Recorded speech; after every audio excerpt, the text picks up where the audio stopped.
Melanie, La Bouche was one of the most successful bands. Why do you sing alone now? Oh, a few reasons. First, La Bouche was not as successful as it was in the beginning. The second album was a flop, okay?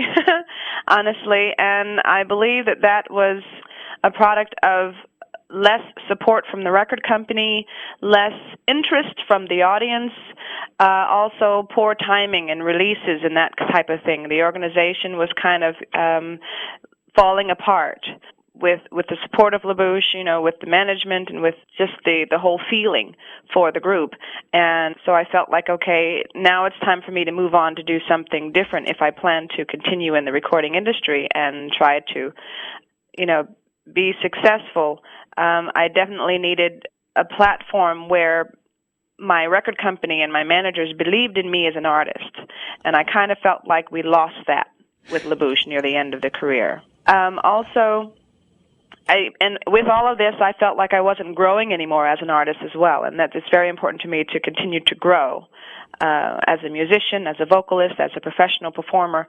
And now with FAKTuell Records doing special handling for Epic for me, and I really feel like I have that again. I have support behind me that really believes in me as an artist and not just a product. But you are friends. Yes, Lane. absolutely. Yeah. Lane and I speak often via email, or we'll catch each other online, and so it wasn't a bad break. It was just, I think, a natural growth that I needed, and everyone understood, and everybody kind of started doing their own thing anyway. Okay. Anyway, the song "Love How You Love Me," is this a story about your own experiences? Yes, part of it is. I co-wrote the song with one of my producers, who also had a lot of his own life experience in that song. So my part also had to do with my life, with my love. Yes. Could you tell us a story from your true love? You were married only 3 months after your first date, weren't you? Yeah, it was 4 months. It was about 4 months. Okay, the first date, yes. The first actual meeting, we met online. It sounds like a legend, no?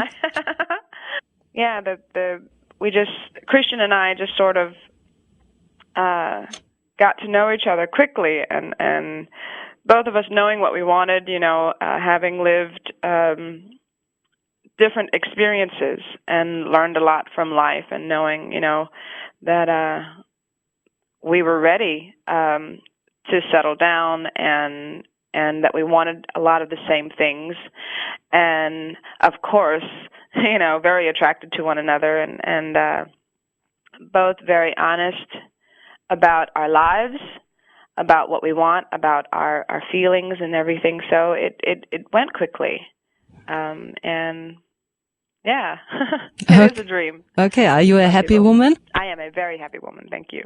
Was it your destination to sing? Absolutely. Yes? I truly believe this. I remember having the dream of singing when I was 6 years old. Having this dream in my head that I wanted to be a singer. And I remember screaming around the house with a hairbrush in my hand when I was very young, and of course my sister telling me to shut up.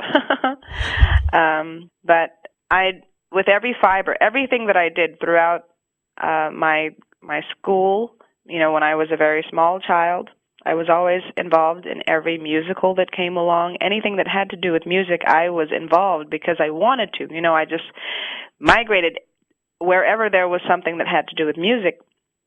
And I truly believe that every step that I took, from just falling in love with music, listening to singers like Gladys Knight, and the Pips, Roberta Flack, Patti LaBelle.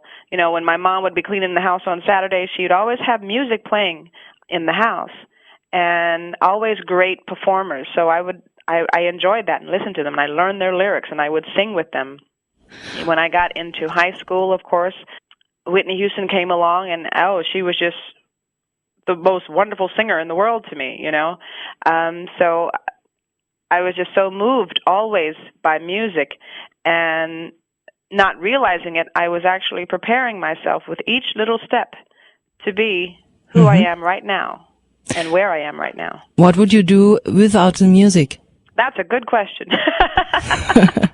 I don't know if I'd be very happy. I really also enjoy fashion design. So I'd probably do something with that if I could, designing clothes. Do you design clothes? Yes, I do. Yes? I design It's your my hobby stage or? wear a lot. Uh-huh. A lot of my stage wear. And my mother, who is a fantastic seamstress, makes a lot of my stage clothing.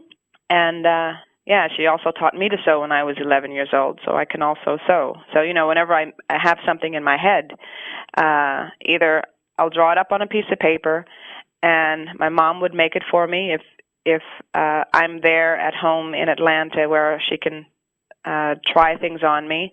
If not, and I don't have the time to get home, I'll go out and buy the fabric, buy everything I need, and I'll make it myself. And I really enjoy that, so definitely. I do design for myself right now, and hopefully I could have my own line of clothing before too long. That would be cool.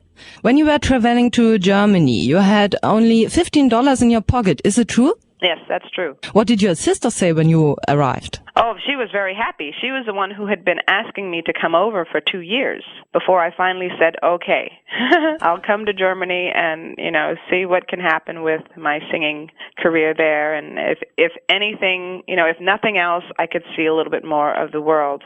So she's the one who bought me my one-way ticket to Germany, calling me in my small little apartment in Georgia.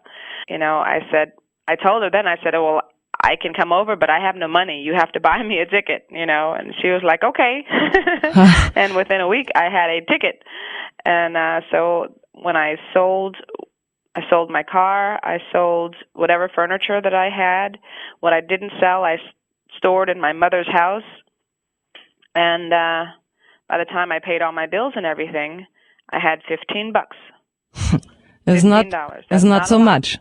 But I knew I was coming to family. I knew my sister was over here, Yeah. So I wasn't scared. I knew that I knew that I would have a place to sleep, and I knew that she would feed me. I didn't need much, I don't need much now, So it wasn't really that scary to me because I knew I was coming where family was, and my family has always been very, very close. We will always take care of each other, forever until, no matter what our circumstances are.